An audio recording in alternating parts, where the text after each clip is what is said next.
बसेड़ी के पूर्व विधायक व वर्तमान में भाजपा प्रदेश कार्यकारिणी के सदस्य एवं जिला महामंत्री सुखराम कोली से खास मुलाकात। सुखराम कोली ने खुद को वसुंधरा विरोधी खेमे का बताए जाने के सवाल पर भाजपा में कोई भी खेमा होने की बात से स्पष्ट इनकार करते हुए वसुंधरा राजे को बताया धौलपुर का गौरव। साथ ही कहा कि पूर्व मुख्यमंत्री वसुंधरा राजे उनके लिए सम्माननीय थी, सम्माननीय है और सम्माननीय रहेंगी। पूर्व विधायक सुखराम कोली ने वर्तमान विधायक पर लगाया विभागों से मंथली लेने व कमीशन खोरी करने का आरोप। साथ ही वर्तमान विधायक का विरोध करने पर चहेते प्रशासनिक अधिकारियों के माध्यम से क्षेत्र की जनता में भय का माहौल बनाए जाने की कही बात। नमस्कार, आप देख रहे हैं अपडेट इंडिया। हमारे साथ मौजूद हैं बसेड़ी के पूर्व विधायक सुखराम कोली, जो वर्तमान में प्रदेश कार्यकारिणी के सदस्य भी हैं और जिला महामंत्री भी हैं। नमस्कार। आपका बहुत बहुत आभार। नमस्कार पूरी टीम का। विधायक जी, बसेड़ी से 40 से अधिक उम्मीदवार अपनी भाजपा की टिकट पर अपनी दावेदारी पेश कर रहे हैं।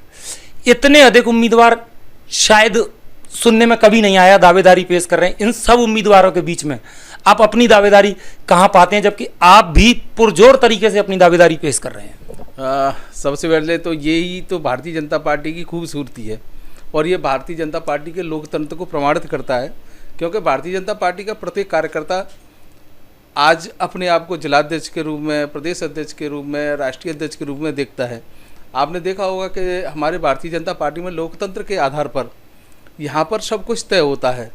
जब एक छोटा सा कार्यकर्ता राष्ट्रीय अध्यक्ष बन सकता है, छोटा सा कार्यकर्ता यहाँ पे प्रधानमंत्री बन सकता है और एक छोटे से शहर से और छोटे से गाँव से निकली हुई हमारी सम्मानीय महिला राष्ट्रपति बन सकती है। ये हमारे भारतीय जनता पार्टी की खूबसूरती है और वही खूबसूरती बसेड़ी में दिख रही है। आपका प्रश्न बिल्कुल सही है कि शायद ही आपको कभी किसी कॉन्स्टिट्यूंसी से इतने कैंडिडेट दिखेंगे कि जो भारतीय जनता पार्टी की दावेदारी प्रस्तुत कर रहे हैं, जिनमें बसेड़ी विधानसभा से लगभग 40 से अधिक दावेदार हैं और ये हमारी भारतीय जनता पार्टी की खूबसूरती है।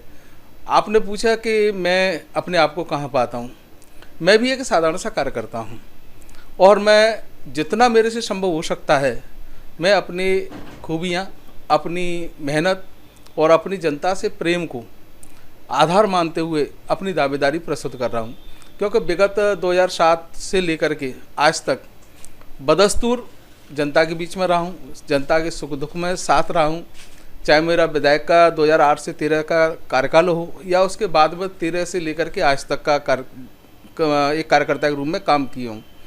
सब में मैं अपने आप को एक जनता का छोटा सा सेवक मानता हूं और भारतीय जनता पार्टी का एक छोटा सा कार्यकर्ता, और भारतीय जनता पार्टी के प्रत्येक कार्यकर्ता को अपना दावेदारी प्रस्तुत करने का हक है और उसे करनी भी चाहिए, बशर्ते थोड़ा सा उसमें कुछ चीज़ें ऐसी हैं कि वो चीज़ें हम किसी भी कार्यकर्ता को नहीं करनी चाहिए। हम अपनी जनता के बीच में जा कर के क्या कर सकते हैं, हमारी क्या योजना हो सकती है, जनता के लिए हमारे क्या उपयोगिता है, ये चीज़ बतानी चाहिए। परंतु आज कुछ लोग भ्रमित होकर के एक दूसरे की बुराई करते हैं, जबकि भारतीय जनता पार्टी का जनमानस का इस तरह का भाव नहीं होना चाहिए कि हम एक दूसरे की बुराई करें। हाँ, अपनी अच्छाइयाँ प्रस्तुत करें, अपनी जो बेहतर हो सकता है बेहतर से बेहतर अपने आप को बनाने की कोशिश करें। और मूल रूप से आपको पता है भाई साहब कि भारतीय जनता पार्टी एक कैडर बेस पार्टी है और ये पार्टी किसी व्यक्ति विशेष पर आधारित नहीं है। यहाँ जो भी टिकट तय किया जाता है उस पर अपना प्रदेश स्तरीय कमेटी है और पार्लियामेंट्री बोर्ड तय करता है और उसी को आधार मानते हुए अपने कार्यकाल के जितना भी समय है उस समय को देखते हुए मैं जनता के बीच में गया हूँ। जनता का भरपूर मुझे प्रेम मिला है और उसी प्रेम के आधार पर मैं बसेड़ी विधानसभा से अपनी दावेदारी प्रस्तुत कर रहा हूँ। सुखराम जी, आप 2008 में भाजपा की टिकट पर विधायक बनकर आए। 2013 में आपने निर्दलीय चुनाव लड़ा। ऐसे क्या कारण रहे कि आपको निर्दलीय चुनाव लड़ना पड़ा? 2008 से 13 तक मैं विधायक रहा था भारतीय जनता पार्टी की टिकट पर। 2013 में नहीं, 2018 में मैं निर्दलीय के रूप में चुनाव मुझे लड़ना पड़ा। उसके पीछे मेरे दिल की पीड़ा थी और मेरा स्वाभिमान था। मैं एक गरीब परिवार से बिलोंग करता हूँ और कभी भी मैंने पद की और पैसे की कभी अभिलाषा नहीं रखी और ना मेरी कोई ऐसी आकांक्षा है कि मुझे ये दो चीज़ मिलें। परंतु इतना मैं ज़रूर चाहता हूँ, इतना मेरा ज़रूर महसूस करता हूँ और अपने आप को उस चीज़ के लिए प्रिपेयर भी करता हूँ कि मैं अपने स्वाभिमान से समझौता नहीं कर सकता। उस समय जब 2013 में मेरा टिकट कटा तो शीर्ष नेतृत्व के आदेश पर जो उन्होंने आदेश दिया, मैंने जाकर के जिन जिन विधानसभाओं की मुझे जिम्मेदारी दी गई और मैंने वहाँ पर काम किया। परंतु 2018 में जैसे पुनः मुझे टिकट की दौड़ से बाहर कर दिया या टिकट काट दिया एक तरह से, तो उस समय भी कुछ परिस्थितियाँ ऐसी थीं कि उन परिस्थितियों के आधार पर जब मेरी बात स्वाभिमान पाई तो मुझे चुनाव लड़ना पड़ा, क्योंकि उस समय मैं न तो फॉर्म भरने की स्थिति थी न मैं चुनाव लड़ना चाहता था। परंतु जिन लोगों को टिकट दिया गया, किन परिस्थितियों में दिया गया, ये तो संगठन जाने, मैं उस पर कोई प्रश्न नहीं करना चाहता। किन संसाधनों का उपयोग करते हुए, पूरी बसेड़ी विधानसभा जानती है किन संसाधनों का उपयोग करते हुए उनको टिकट दिया गया था, मेरा उनसे कोई वो नहीं है। जो शीर्ष नेतृत्व ने किया वो उस पर मेरा कोई भी कमेंट नहीं कर सकता मैं, क्योंकि उनका डिसीजन हमें सर्वमान्य होता है। परंतु जब उसके बाद में जब उसी कैंडिडेट को, भारतीय जनता पार्टी के कैंडिडेट को मैंने अपने गांव में बुलाया और जिस तरह से उन्होंने मेरे गांव के बुजुर्गों का अपमान किया और मेरे स्वाभिमान पर ठेस पहुंचाई, उसको ध्यान में रखते हुए मैं सब चीज़ झेल सकता हूं, परंतु अपने बुजुर्गों का अपमान नहीं झेल सकता और अपने स्वाभिमान की अवहेलना नहीं झेल सकता। अंततः मुझे धमकी देने की समझ लो या अपने बात को रखने के लिए मैंने फॉर्म भरा, परंतु फॉर्म भरने की स्थिति भी ये हुई कि मुझे पुलिस के द्वारा प्रताड़ित कराने की सोची, मेरे ऊपर तरह तरह के दबाव डाले गए और सबसे आदत तो तब हो गई जब मेरी माँ बहन को गालियाँ दी गईं। और जब गालियाँ दी गईं तो फिर मैंने ये प्रण किया कि मैं अपने स्वाभिमान से समझौता नहीं कर सकता। अपने परिवार के प्रति जो अपमान की भाषा का उपयोग किया इन लोगों ने, उसका मैं जवाब दूंगा। और मुझे निर्दलीय चुनाव लड़ना पड़ा और उस निर्दलीय चुनाव में ये तो थोड़ी बदकिस्मती मानो मेरी कि मैं चुनाव नहीं जीत पाया, कुछ परिस्थितियाँ थीं, परंतु जनता का जो स्नेह था वह जनता का स्नेह मुझे भरपूर मिला और भरपूर लगभग 22,000 वोटों के रूप में वो स्नेह मिला। और इसके साथ साथ उन लोगों को जवाब भी दिया गया जो ये कहते हैं बसेड़ी से कि हम कुत्ते के गले में पट्टा बांध देंगे वो भी जीते आएगा। ऐसा नहीं है, जो जनता से जुड़ा हुआ होगा वही जीतेगा, जो जनता के बीच में सुख दुख में साथ रहेगा वही जीतेगा। और इसी को ध्यान में रखते हुए मैं अपने स्वाभिमान से समझौता नहीं कर सकता और स्वाभिमान की खातिर मुझे निर्दलीय चुनाव लड़ना पड़ा। और उसके उपरांत जो जनता का मुझे भरपूर स्नेह मिला और आज भी मिल रहा है, वो है उसके लिए मैं कृतज्ञ हूँ, उस जनता के लिए, उस आम इंसान के लिए कि जिस आम इंसान ने मुझ पर भरोसा जताया था। ठाकुर समुदाय के कुछ लोग आप पर ठाकुर विरोधी होने का आरोप लगाते हैं, इसके बारे में आप क्या कहेंगे, हकीकत क्या है? ये थोड़ी निराधार बातें हैं। हाँ, मैं मानता हूँ कि कुछ स्वार्थी लोग हैं जो प्रायोजित चीज़ें हैं। ये कुछ कैंडिडेट्स जो टिकट मांग रहे हैं वो मुझे नीचा दिखाने के लिए और एक समाज बेसिस में मेरा विरोध बताते हैं, जबकि ऐसा नहीं है। अगर ऐसा मेरा विरोध होता तो 2008 में जब मुझे टिकट मिला तो राजपूत समाज ने मुझे भरपूर सहयोग दिया और उसी सहयोग के कारण मैं विधायक बना। उसके बाद में आज तक मुझे जब निर्दलीय चुनाव लड़ा तो आपको पता है कि हमारी ये बसेड़ी विधानसभा की जो राजपूत बहाल विधानसभा ग्राम पंचायतें हैं वहाँ से सर्वाधिक वोट निर्दलीय के रूप में मिला। तो ये चीज़ें तो उन लोगों की प्रायोजित हैं जो मुझसे भयभीत हैं, या उनको ऐसा लग रहा है कि पता नहीं सुखराम अगर विधायक बन गया तो हमारा क्या होगा। और सीधे शब्दों में कहूँ कि वो लोग मेरा विरोध कर रहे हैं जिन लोगों को ये खतरा है कि सुखराम विधायक बन जाएगा तो हमारी दलाली ख़त्म हो जाएगी। तो ऐसे कुछ चुनिंदा लोग हैं। आम जनता का, राजपूत समाज का मैं एक प्यारा, एक छोटा सा कार्यकर्ता हूँ और मैं भी सब तरह से राजपूत समाज का आभारी हूँ कि उन्होंने मुझे विधायक बनवा करके जो महत्वपूर्ण भूमिका निभाई थी, और आगे भी इसी तरह से सहयोग मिलेगा। कुछ लोग हैं जो ये भ्रांतियाँ फैलाते रहते हैं, जो कैंडिडेटों के कुछ प्रायोजित लोग हैं। बाकी की आम जनता एक सिर्फ राजपूत समाज ही नहीं, सर्व समाज में अगर उनका जो स्नेह मिला है मुझे, उससे ही भयभीत होकर के ये भ्रांतियाँ फैला रहे हैं। राजपूत समाज हमेशा मेरे लिए सम्मानीय और आदरणीय पूज्य रहा है, हमेशा रहेगा। और ऐसा अगर वो कहते हैं ऐसा कि राजपूत समाज में विरोध है, तो वो एक अलग विषय है कि किसी को 30 रुपये दे करके और पौवा पिला करके आप विरोध करवाओ किसी से, तो वो राजपूत समाज का विरोध नहीं हो जाता। वो उस प्रायोजित चीज़ें हैं। अगर ऐसा है तो आप उठा करके देखें कि जितना विगत सम्मान मुझे दिया है उस सम्मान को देखें। और दूसरी बात एक और चीज़ है कि अगर ऐसा कहते हैं कि लोग 2-4 हैं चुनिंदा अगर उनको ऐसा है तो एक प्रमाण ला करके बताओ कि यहाँ विरोध हुआ है। आरोप तो आप पर यह भी लगते हैं कि आप वसुंधरा विरोधी खेमे से हैं। ये देखो, हमारे सबसे पहली तो बात ये है भाई साहब के बीजेपी में कोई खेमा ही नहीं है। हम सभी, चाहे वसुंधरा जी हों, चाहे आदरणीय जेपी नड्डा जी हों, चाहे नरेंद्र मोदी जी हों, या एक सामान्य सा जैसा छोटा कार्यकर्ता हो, सब लोग एक कार्यकर्ता हैं बीजेपी भारतीय जनता पार्टी, इसमें खेमा नहीं है। कुछ लोग ऐसा कहते हैं कि वसुंधरा जी के विरोध में आदरणीय श्रवण भाई साहब जिलाध्यक्ष बने और तुमने ऐसा काम किया, क्यों किया? तो न तो देखो, वसुंधरा जी हमारी आदरणीय सम्मानीय हमारी प्रदेश उपाध्यक्ष हैं और इसके साथ साथ राष्ट्रीय उपाध्यक्ष हैं, और राष्ट्रीय उपाध्यक्ष होने के साथ साथ हमारे धौलपुर की वो गौरव हैं। हम जैसा छोटा कार्यकर्ता उनके चरण की धूल के बराबरी भी नहीं है, और वो हमेशा हमारे लिए सम्मानित थी, हैं और रहेंगी। परंतु कुछ लोगों के कह देने से कोई संगठन में विरोधाभास नहीं हो सकता। भाई हाँ, इतना ज़रूर है कि मैं संघनिष्ठ आदमी हूँ और कर्तव्यनिष्ठ आदमी हूँ। जो मुझे प्रदेश स्तर से जो मुझे जिम्मेदारी दी जाएगी, उस जिम्मेदारी को मैं तन मन और धन से निभाने की कोशिश करता हूँ, और उसी संगठन के काम में जिस तरह से मैं लगा और उसी से देख करके घबरा करके कहीं ऐसा नहीं हो कि सुखराम आगे बढ़ जाए। तो कुछ लोग ऐसा कहते हैं, अदरवाइज हमारी संगठन बीजेपी में किसी प्रकार का कोई गुटबाजी नहीं है। हम एक थे, एक हैं और एक ही रहेंगे। पूर्व जिलाध्यक्ष श्रवण वर्मा के साथ आपने बड़ी शिद्दत के साथ कार्य किया और संगठन को मजबूती देने में भरपूर योगदान दिया। क्या वही उसी शिद्दत के साथ आप वर्तमान जिलाध्यक्ष के साथ भी काम करेंगे? मैं ये प्रश्न इसलिए कर रहा हूं क्योंकि पिछले 2 कार्यक्रमों में ना तो आपकी कोई प्रतिक्रिया आई है, ना आप बीजेपी कार्यालय में देखे गए हैं। देखो, इसमें तो कोई दो राय नहीं है कि जिस समय श्रवण भाई साहब को जिलाध्यक्ष बनाया गया, किन परिस्थितियों में बनाया गया, ये मुझसे और आपसे किसी से छुपा नहीं है, और आम कार्यकर्ता भी जानता है कि जिस समय उनको जिलाध्यक्ष बनाया गया उनका साथ देने के लिए कोई नहीं था। सबसे पहला व्यक्ति मैं था, और मुझसे पहले अगर कोई उनसे जुड़े थे आदरणीय जो वर्तमान में जिलाध्यक्ष सत्येंद्र पारासर जी, ये थे, और इनके बाद में मैं जुड़ा था।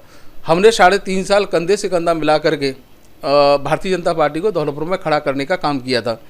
इससे पहले भी आप जानते हो किस तरह से भारतीय जनता पार्टी का आम कार्यकर्ता रहा, परंतु जैसे ही श्रवण भाई साहब आए और वो स्थिति अभी मैंने देखी कि हम शाम को किसी से अनुरोध करते कि भाई साहब हम आपको ये जिम्मेदारी दे रहे हैं, और सुबह ही वो फ़ोन करके मना कर देता कि नहीं भाई साहब क्षमा करना, अमुक व्यक्ति नाराज़ हो जाएगा, इसीलिए मुझे इस पद पर नहीं रखें।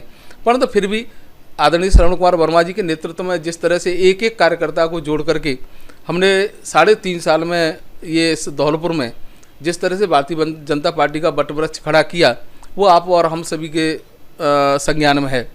कार्यक्रम में भी देखेंगे, ऐसा कोई कार्यक्रम नहीं था जिसमें 2,500 से 3,000 आदमी उपस्थित हमारे कार्यक्रम में नहीं रहे। परंतु कुछ लोग ऐसे थे जो तरह तरह की भ्रांतियाँ फैलाते थे। अब उस जो आपका प्रश्न ये है कि क्या जिस शिद्दत से काम किया है, क्या आदरणीय सत्येंद्र पारासर उसी शिद्दत के साथ वर्तमान जिलाध्यक्ष सत्येंद्र पारासर जी के साथ काम करेंगे? देखो, भारतीय जनता पार्टी के वो भी आम कार्यकर्ता हैं, जिलाध्यक्ष हैं, हमारे लिए सम्मानीय, धौलपुर के लिए बहुत अच्छी बात है, और मैं भी एक साधारण सा छोटा सा कार्यकर्ता हूँ। रही काम करने की, काम करने में जो भी मुझे जिम्मेदारी दी जाएगी उस काम को जिस तरह से आदरणीय श्रवण कुमार वर्मा जी के साथ किया था उसी तरह से मैं करूँगा। परंतु वही चीज़ आ जाती है मेरे सामने कि जिस तरह से आपने प्रश्न किया कि 2 दिन से जिसने आप बीजेपी कार्यालय में दिखाई नहीं दी है। नहीं, ये इसके पीछे कारण है भाई साहब कि ये जिलाध्यक्ष ही बने हैं, इसमें नो डाउट अपने संगठन की सतत प्रक्रिया है। आज किसी के पद है, कल किसी की जिम्मेदारी दी जाती है। ये तय हमारा शीर्ष नेतृत्व करता है, और हम उस शीर्ष नेतृत्व के जो निर्णय है उसका हम सम्मान करते हैं, और जो काम हमें दिया जाएगा उस काम को करेंगे। परंतु इसके साथ साथ एक चीज़ है कि जिस तरह से घटनाक्रम घटा है, जिस दिन आदरणीय सत्येंद्र जी की जिलाध्यक्ष होने की घोषणा की गई है, जिस तरह से घटनाक्रम घटा है आपके सामने है। पत्रकारों की उपस्थिति में किस तरह से एक हमारे जिला उपाध्यक्ष को धक्का दिया गया, जिस तरह से गाली गलौज की भाषा का उपयोग किया जा रहा है उन लोगों द्वारा, जिस तरह से वहाँ पे जो भी संगठन में खड़ा काम करने का जो कोशिश कर रहे हैं उनको अपमानित किया जा रहा है, तो ये अपमान अच्छा नहीं है। हम सब भारतीय जनता पार्टी के कार्यकर्ता हैं, भारतीय जनता पार्टी, आप भी काम कर रहे हो, हम भी कर रहे हैं। परंतु जब स्वाभिमान की बात आती है तो पार्टी हमारे लिए सर्वोपरि है। हम स्वाभिमान से भी समझौता करने के लिए तैयार हैं, काम करने के लिए तैयार हैं, क्योंकि वो सब लोग हम भारतीय जनता पार्टी की मजबूती के लिए काम कर रहे हैं। पर जिस तरह से आदरणीय, स्पष्ट शब्दों में कहूँ कि जिस तरह से आदरणीय जसवंत एमएलए साहब ने जिस भाषा का उपयोग आदरणीय जिलाध्यक्ष जी के लिए किया है, जिस भाषा का उपयोग मेरे लिए किया है, जिस भाषा का उपयोग हमारे पूर्व पदाधिकारियों के लिए किया है, ये एक विधायक के लिए शोभनीय बात नहीं है।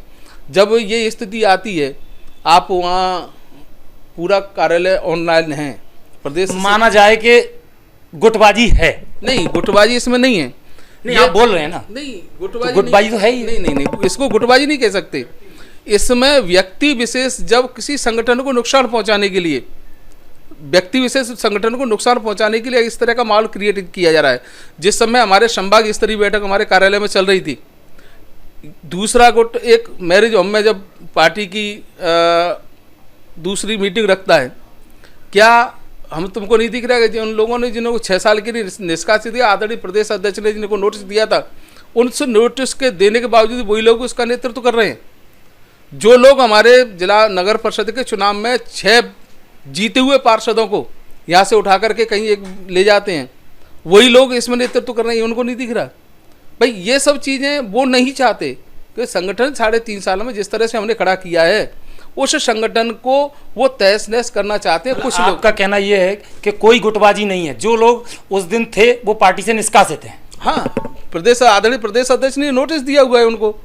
भाई नोटिस दिया हुआ है, वही लोग जिनकी धरातल की जमीन खिसक चुकी है, जिनके धरातल की जमीन खिसक चुकी है, वो चाहते हैं कि जिस तरह से बीजेपी का आज खड़ा संगठन खड़ा हुआ है, उस संगठन से वो ना खुश हैं। क्यों कि आज तक संगठन जिस तरह से उनके यहाँ गिरवी रखा हुआ था, आज उसको बिल्कुल बाहर किया है आदरणीय श्रवण कुमार वर्मा ने।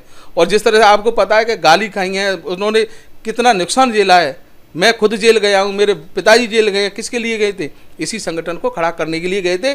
जो व्यक्ति विशेष या चुनिंदा लोगों के यहाँ गिरवी रखा हुआ था संगठन, उसको आज़ाद करा के आज धौलपुर के प्रत्येक गांव-गांव और ढाणी तक अगर भारतीय जनता पार्टी के संगठन को पहुंचाया है, तो श्रवण कुमार नेतृत्व में प्रत्येक आम कार्यकर्ता ने पहुंचाया है। आज जिस तरह से आदरणीय जसवंत जी भाषा का उपयोग करते हैं, आप हमारे लिए सम्माननीय हो, परंतु इसका मतलब ये नहीं है आप अपने कृत्य से, अपनी भाषा से, अपनी जो अनर्गल बातों से जिस तरह से संगठन को नुकसान पहुंचाना चाहते हैं, ये गलत है। आज मैं कार्यालय जाता हूं, मैं जाऊंगा, परंतु मेरे लिए जिस तरह से घटिया भाषा का उपयोग किया गया, तो मैं कैसे जाऊं?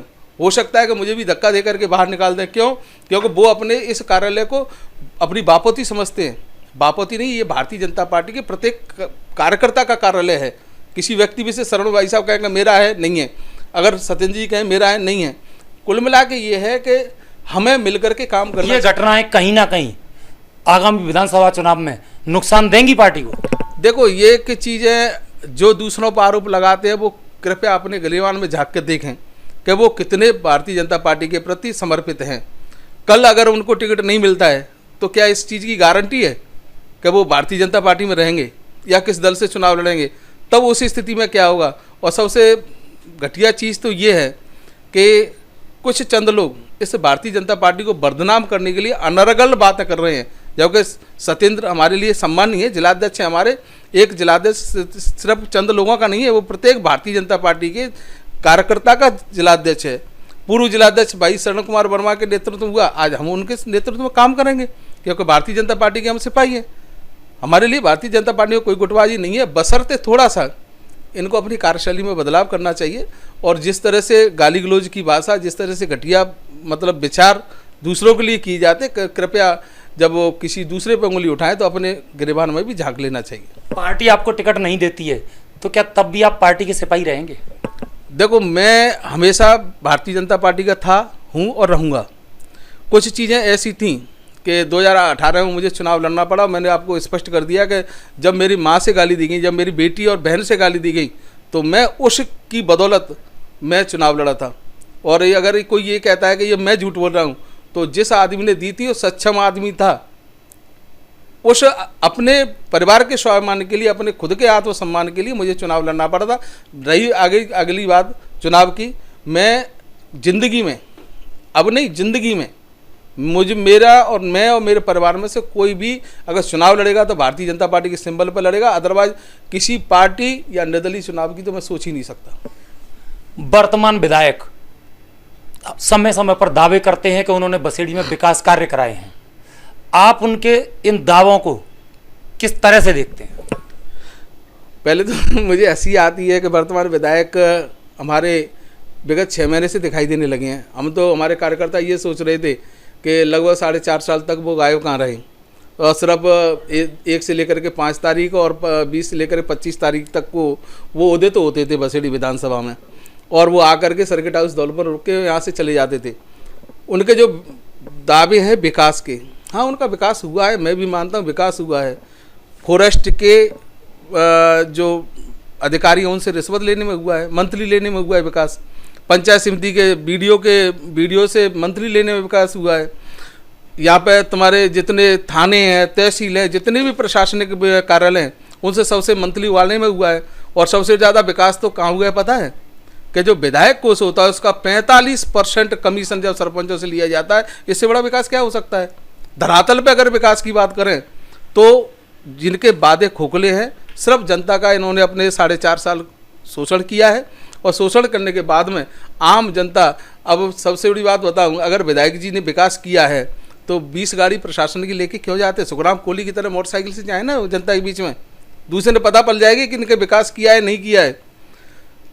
प्रशासन, पुलिस साथ में लेके चल रहे, प्रशासनिक अधिकारी साथ में लेके चल रहे, और जो भी कार्यकर्ता अगर जरा से भी मीटिंग में बोलता है तो उसे जेल की हवा खिला दी जाती है। और इसका जीता जागता उदाहरण है कि खरौली में जिस समय बैठक हुई और किसी आदमी ने अपनी कुछ समस्या गांव की बनाई तो उसे दूसरे दिन जेल में भेज दिया गया। इसी तरह से किसी भी कार्यकर्ता को अगर आवाज़ उठाने की कोशिश करता है उसे पुलिस और उसका दमनकारी नीति होती है। और इसका और उदाहरण बताऊँगा आपको कि एक कार्यकर्ता ने जरा सी उनके पुत्र ने क्योंकि हमें ये सेंचुरी बनी है टाइगर सेंचुरी, और उसमें सरमतरा का एरिया पूरा है, और वहाँ उनको ये संभावना दिखी कि अगर जिस तरह से उनके होटल, अवैध होटल कहूँ एक तरह से सवाई माधोपुर में चल रहे हैं, उसमें चल रहे हैं उसमें अलवर में, सरिस्का में, उसी तरह से होटल व्यवसाय को यहाँ मूर्त रूप देने के लिए उन्होंने ज़मीन एक्वायर की है, अपनी खरीदी है। और ज़मीन का मैं ये कहूँ कि प्रशासनिक ये लवाजमा है, ये सो कहाँ रहा है कि जिस पे PWD की रोड है, आज भी चले जाओ, प्रमाणित कर रहा हूँ मैं इस चीज़ को कि आज भी चले जाओ और जाकर के देखें तो इस साइड में कब्जा, इस साइड में कब्जा, बीच में PWD की रोड है। PWD की रोड को ही विधायक ने अपने कब्जे में ले लिया था। जब वहाँ के सरमथरा के कार्यकर्ताओं ने इस आवाज़ को उठाया, पत्रकारों ने उठाया, तो वहाँ के पत्रकार की जो कुछ प्रतिष्ठान था, डीलरशिप थी, उसको सस्पेंड करवा दिया। जब दूसरा था उसकी गैंग साहब जाकर के वन विभाग का माइंस का छापा पड़वा दिया। तीसरे कार्यकर्ता के जो वहाँ पे पुश्तैनी 100 साल पुरानी हवेली है, उस हवेली को भी वन विभाग की जमीन करा के उसको नोटिस दिलवा दिया। लगभग नगर पालिका द्वारा वहाँ का जो ईओ है, जो उसका चमचा है, उस ईओ के द्वारा लगभग 70 कार्यकर्ताओं को नोटिस दिलाएंगे कि इस ज़मीन को खाली करो, जबकि वो हवेलियाँ इतनी पुरानी हैं कि 100 साल पुरानी हैं। तो ये विकास के जो मापदंड है वो विकास के मापदंड नहीं है। अभी तो जिस तरह से उन्होंने भय का माहौल बनाया है, ये सब भय के माहौल में आने वाले जो 23 का चुनाव है उनको मालूम पड़ेगी कि उन्होंने कितना विकास किया है और कितना नहीं किया, ये जनता उनको जवाब देगी। आने वाले विधानसभा चुनाव में पार्टी आपको टिकट देती है तो जनता के बीच जब आप जाएंगे तो आपके क्या मुद्दे रहेंगे जनता के? देखो, मेरा तो जो मुद्दा है वो तो एक ही है। बसेड़ी विधानसभा तुम्हें पता है कि राजस्थान में सबसे पिछड़ा हुआ जिला हमारा धौलपुर है, और धौलपुर में भी 4 विधानसभा, 4 विधानसभा में अगर सबसे पिछड़ी विधानसभा हमारी बसेड़ी है। बसेड़ी में विकास के नाम पे कुछ हुआ नहीं, क्योंकि जिस समय मैं विधायक था उस समय कांग्रेस की सरकार थी। माननीय वसुंधरा जी ने जब मुख्यमंत्री थे उन्होंने कॉलेज दिया था बसेड़ी के लिए, कई एक तुम्हारे रोड दिए थे, उस समय थोड़ा सा विकास हुआ था, परंतु कांग्रेस के टाइम में उसकी अनदेखी की गई है। आज जब मैं जनता के बीच में जाऊंगा तो कई ऐसे सारी चीज़ें हैं कि जिस तरह से जो फॉरेस्ट के लगभग 80% हमारा जो बसेड़ी विधानसभा है वो 2 भागों में विभाजित है। एक है खैमरी से लेकर के नादनपुर तक, और फिर दूसरा भाग है नादनपुर से लेकर के बथुआ को और MP बॉर्डर तक।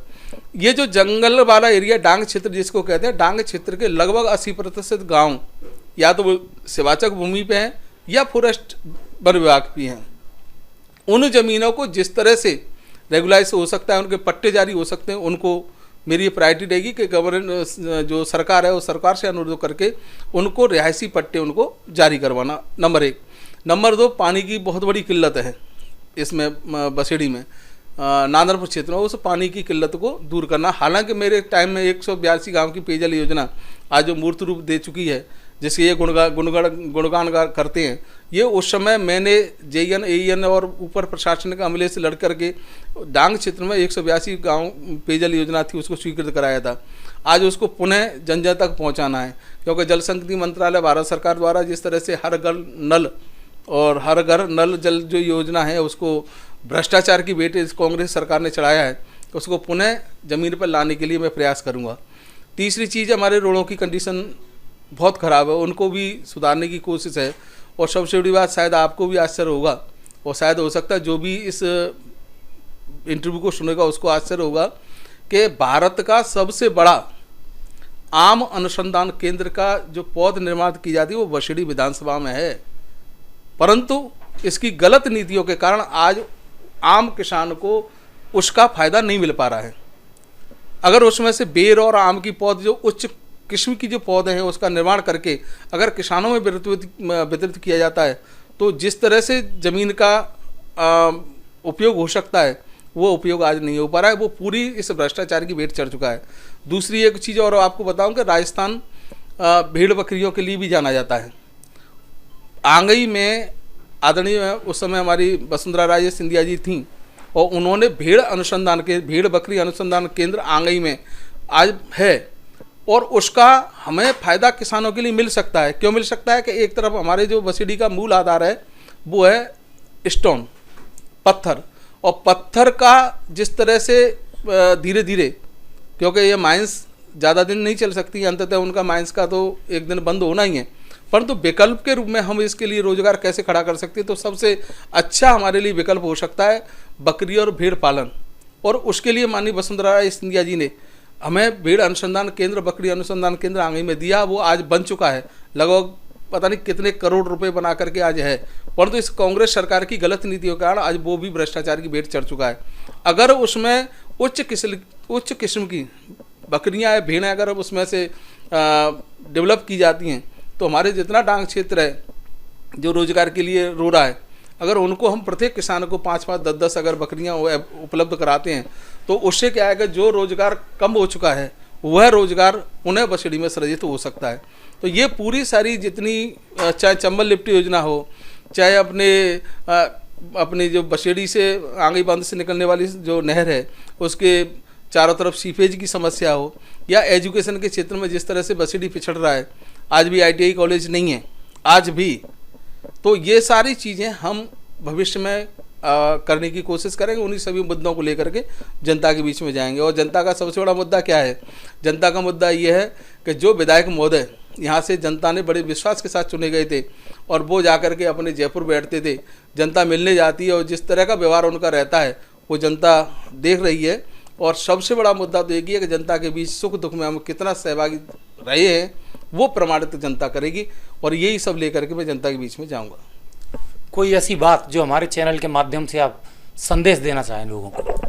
देखो, एक मेरा करबद्ध निवेदन है कि ये जिस तरह से राजनीति का ह्रास हुआ है, जो राजनीति आदरणीय अटल बिहारी वाजपेयी जी, आदरणीय हमारे शास्त्री जी, जो इस तरह में उच्च मापदंड थे राजनीति का, आज राजनीति का जिस तरह से ह्रास हुआ है, उसके पीछे कारण क्या है कि छोटे पद से लेकर के बड़े पद तक हम उसको, राजनीति को एक तरह से कमाई का जरिया समझने लगे हैं।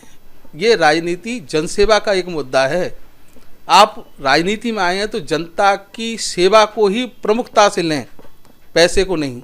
आप देख रहे हो जिस तरह से पूरी राजनीति का पूरी तरह से जो मायने बदले हैं, आज जनता के बीच में अगर जाते हैं हमें शर्म आती है। ये शायद हो सकता है कि मेरे इस बात से कुछ लोग इत्तेफाक नहीं रखें, परंतु मैं, क्योंकि मैं एक छोटे से गांव से आने वाला इंसान हूँ, जो मेरे दिल में होता है वही कहता हूँ। आज कुर्ता पजामा पहनते हुए हमको गाली सी महसूस होती है। इसके पीछे कारण क्या है? कारण ये है कि हम जनता की अपेक्षाओं पर खरे नहीं उतर पाते हैं। जिस समय वोट मांगने जाते हैं उस समय वो हमारे लिए माई बाप होता है, परंतु जैसे ही वोट मिल जाता है और वो वोट फिर जा कर के हम जनता की तरफ नहीं देखते हैं। तो मेरा तो ये निवेदन है कि अगर राजनीति में आ रहे हो तो सेवा के पर्पज से आइए।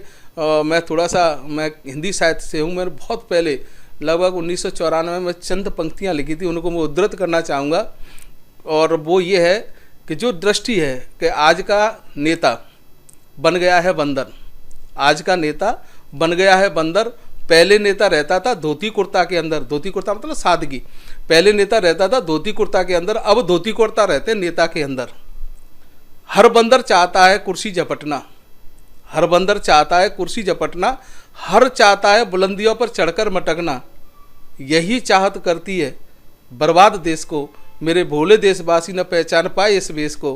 पहचानो देशवासियों ऐसे लीडरों को, पहुँचा दो रसाताल ऐसे सीडरों को। ये मैंने बहुत पहले ये था। आज मेरा यही है कि अगर राजनीति में आए स्वच्छता के साथ आए, संस्कारों के साथ आए और जनसेवा को ही ध्येय मान करके आए। और जो ऐसा नहीं करते हैं तो मैं समझता हूँ उसे राजनीति करने का नहीं आना चाहिए। ये थे सुखराम कोहली, जिन्होंने कि वर्तमान विधायक पर जमकर आरोप लगाए, भ्रष्टाचार के आरोप लगाए, दबाव की राजनीति करने के आरोप लगाए। साथ ही बताया कि अगर जनता ने उनको मौका दिया तो वो नल, बिजली, सड़क, पानी के मुद्दे को लेकर जनता के बीच रहेंगे। फिर मिलते हैं ऐसी किसी शख्सियत के साथ। तब तक देखते रहिए अपडेट इंडिया। बहुत बहुत धन्यवाद।